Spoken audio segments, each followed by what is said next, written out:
I was able to see the film. I was able to bring a whole gaggle of people, many of whom were children. They were so entertained, and they love the pixies and the unicorns, the magic, this fantasy world, and every adult that I brought there was moved to tears. And it's just one of those movies. It makes you laugh. It makes you cry. It's really good. It's hard to explain exactly what it is about this movie that makes it an emotional journey, but thankfully we don't have to sell it too hard because it's Pixar. Everyone loves Pixar. Yeah, true that. The whole world's going to see this movie. They're going to fall in love with these characters, and they're going to be moved. I do have to know what Catherine thought. Did she cry too? Please tell me she cried too. She totally cried. Her brother Patrick absolutely cried. Aww. He put it on Instagram. He had a story of him just like his eyes just, so red and full of tears. And I think anybody with a pulse is going to be moved by this movie, but especially people who have brothers or siblings, anyone who's lost somebody close to them. It's very moving, very emotional. I'm really worried now if I see it and don't cry. Does that mean I'm dead inside? Yeah. I think I'm really nervous about that now. I'm You don't also have to be nervous. bring tear stick with You're me in gonna- case it doesn't happen. Trust me. Look. Don't. Just because you feel like it's different because you guys lived and breathed these scripts, right? And you acted them out. So maybe you are just desensitized to it. But as a fresh viewer, I mean, the happy moments made me cry. The sad moments made me cry. I was just an emotional. I was crying by the end of your opening voiceover. Really? Yeah.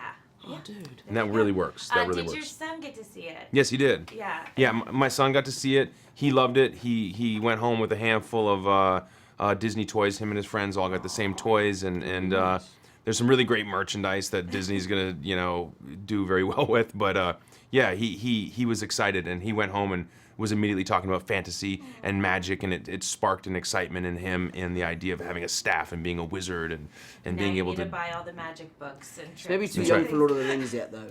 He's a little too young for that. Yeah. To go from that to this. Yeah. That would be.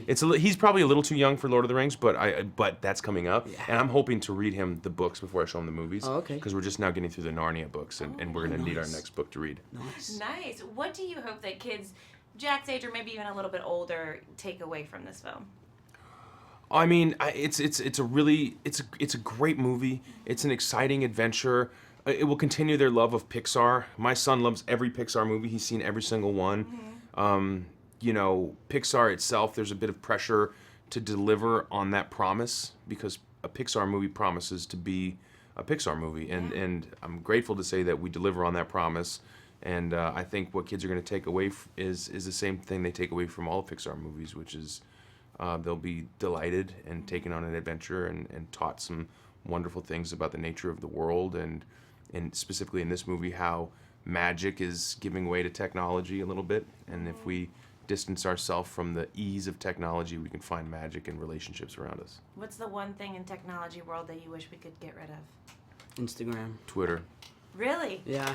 You guys would delete those? I have. I don't have Instagram right now. Really? I just had to get away from it and take a break. It was like taking over my life, and I was becoming obsessed by it, and how many likes did I get, and what did people say about my picture, and who's doing this, and who's doing that, and I found myself focusing more on my Instagram life than I was with my real life. And now that I've taken a step back and I've started to focus on Tom and the future of what Tom is going to be, I'm talking about myself in the third person. I sound like such a dick, but you know what I mean. I'm just working on myself, and I feel really great for it. It's a distraction. I mean, it's a huge distraction. You're caring more about what other people think than what you think of yourself. And I think you use it as a distraction to distract yourself from things you don't want to face in life.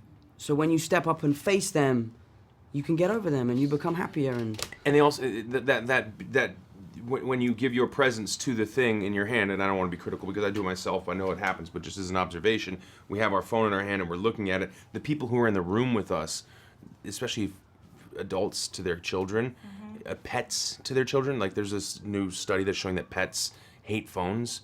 They hate phones because you're not paying attention to your pet, you're paying attention to your phone. And so I think that when it takes away your attention and your awe, that awe is supposed to be reserved for bigger things like your family. Hey, are you tired of seeing random goofy clips that make you laugh and totally distract you from work, driving, or whatever? Of course not. No one is. So head over to the Soups YouTube channel and you'll never run out.